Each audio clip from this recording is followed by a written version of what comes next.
Jadi kesempatan yang indah ini mudah-mudahan tidak disia-siakan.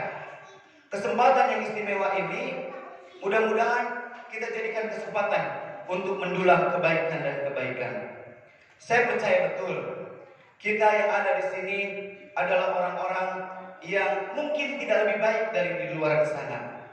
Kita yang berada di sini bisa jadi dalam beberapa hal kita masih harus terus belajar. Tapi sekali lagi, ketika Allah memilih kita berada di tempat seperti ini, saya selalu berhusnuzon karena Allah tahu yang terbaik buat kita, buat anak-anak kita, buat Islam dan kaum muslimin. Maka mudah-mudahan kita bisa mengambil kesempatan ini, mengemban amanah ini sebaik-baiknya dan menjadikan semua yang kita sedang hadapi ini menjadi ibadah di hadapan Allah. Saudara-saudara semoga dimuliakan Allah, bahwa hari ini saya bawa konsep sharing. Maknanya adalah ketika kita berbicara sharing, itu bukan berarti di depan lebih baik dari ustaz dan ustazah. Saya sadar betul bahwa saya justru jauh harus lebih belajar kepada ustaz dan ustazah. Tapi ketika maknanya sharing, siapapun yang ada di sini, kita sama-sama belajar. Kita sama-sama mengembangkan, kita sama-sama membuka kesempatan untuk sama-sama memberikan timbal balik positif agar kita semua mendapatkan kebaikan dan kebaikan. Dan sebelum lanjut berkaitan dengan sharing ini, izinkan saya berkenalan terlebih dahulu. Perkenalan saya adalah dengan pantun. Karena orang bilang saya suka berpantun. Pantunnya adalah sholat asar pergi ke masjid, pakai sandal, buatan tasik. Kenalkan, nama saya Wasit, orangnya baik dan juga asik. Mudah-mudahan betulan ya. Ini agak-agak narsis, agak-agak soiye, tapi mudah-mudahan kebaikan buat kita semua insya Allah. Sebelum lanjut juga, saya ingin kita yel-yel penyemangat. Yel-yelnya adalah, kalau saya bilang guru Islami, maka ustaz dan ustazah saya mohon menjawab dengan belajar tanpa henti. Bukan pakai gerakan ya. Belajar tanpa henti. Yang kedua adalah mengajar dengan hati. Yang ketiga adalah semangat tiap hari. Yang semangat, yel-yelnya nanti insya Allah diberi kesempatan dapat hadiah umrah ya ustaz. Ketemu di Mekah dan Madinah. Ya, kita mulai dari bersama-sama dulu. Oke. Guru Islami. Ya, pakai irama supaya enak ya. Belajar tanpa henti. 1, 2, 3. Mengajar dengan hati. Semangat tiap hari. Ya, kita minta ustaz dulu ya. Jangan ustazah tahan dulu suaranya. Kita mau lihat sejauh mana semangat ustaz-ustaz yang ada di sini. Nanti Ustaz Arif akan pilih siapa yang paling semangat untuk yel-yel di depan insyaallah ya. Bersama-sama. 1, 2, 3 Ustaz dulu. Guru Islami. Masya Allah. Sekarang kita minta ustazah ya, yang membacakan yel-yel berikut dengan suara yang tidak kalah lantangnya pastinya. Karena ummahat itu, ustazah itu punya semangat yang lebih tinggi biasanya daripada ustaz-ustaz, terutama berkaitan dengan mengajar ini. Kita mulai ya. Guru Islami.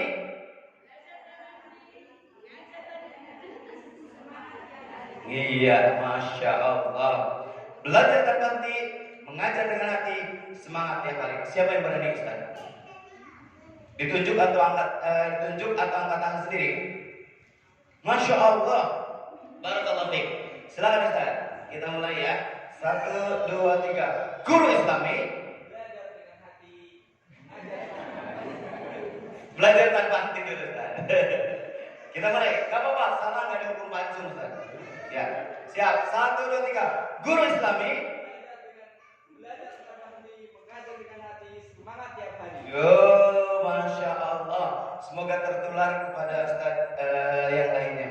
Saya minta kalau tadi kepala sekolah SD, sekarang kita minta kepala sekolah TK. Ada ustazah? Lagi izin. Wakaknya ada ustazah? Wakaknya di TK ada? Siap. Kalau ada, tunjukkan semangatnya biar menular kepada yang lain. 1, 2, 3. Guru Islami. Masya Allah. Alhamdulillah. Sebenarnya yel-yel ini adalah yel-yel buat diri saya sendiri.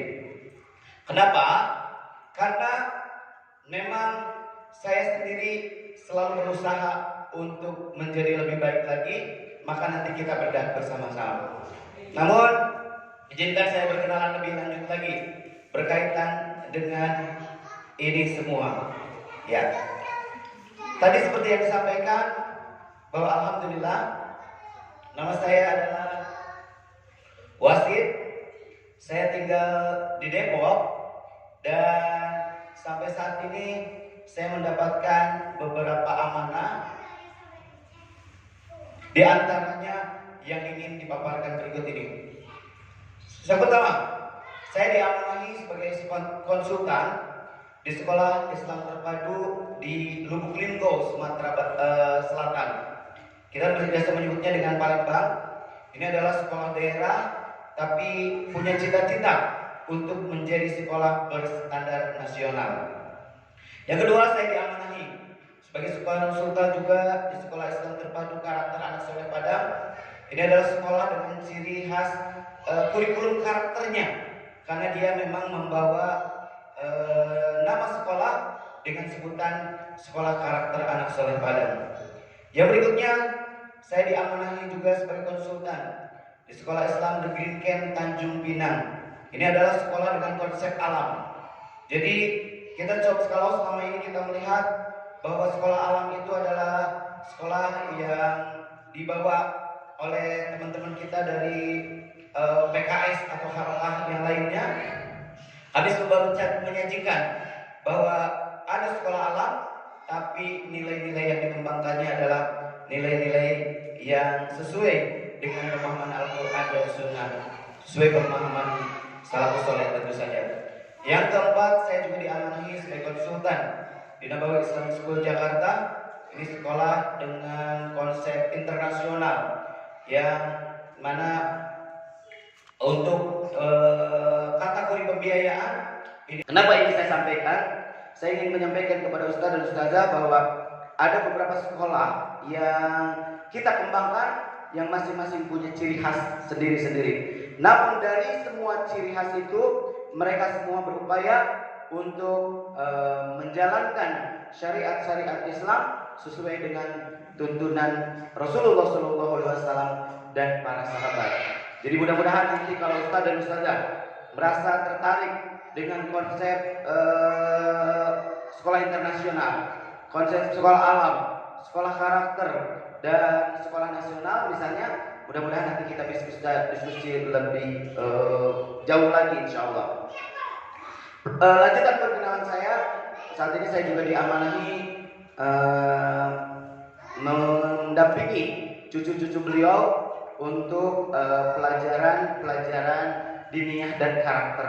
Cucu-cucu beliau sekolah di sekolah internasional, di mana pelajaran diniyah dan karakternya cenderung diniyahnya jelas-jelas hampir tidak ada, kemudian adab dan karakternya menggunakan konsep barat, sehingga beliau meminta saya untuk mendampingi cucu-cucunya untuk pendekatan berkaitan dengan adab, karakter dan juga nilai-nilai Islam. Kemudian saya juga diamanahi di Pak JK untuk mendampingi cucu-cucu dan keponakan beliau, di mana ada kajian rutin yang mengundang cucu-cucu dan keponakan-keponakan beliau. Lalu kita adakan diskusi, sharing dan belajar bermain gembira seperti yang tadi kita lakukan. Saya juga diamanahi untuk cucu-cucu Pak Hatta.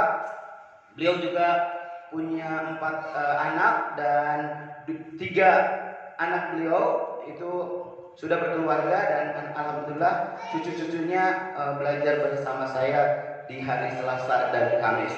Jadi sekali lagi saya mohon maaf menyampaikan ini bukan dalam rangka sok-sokan, tapi karena beberapa kali saya bertemu dengan ikhwan-ikhwan ketika berada di rumah beliau di Cikeas misalnya, saya dikira sebagai mengikuti partai beliau gitu.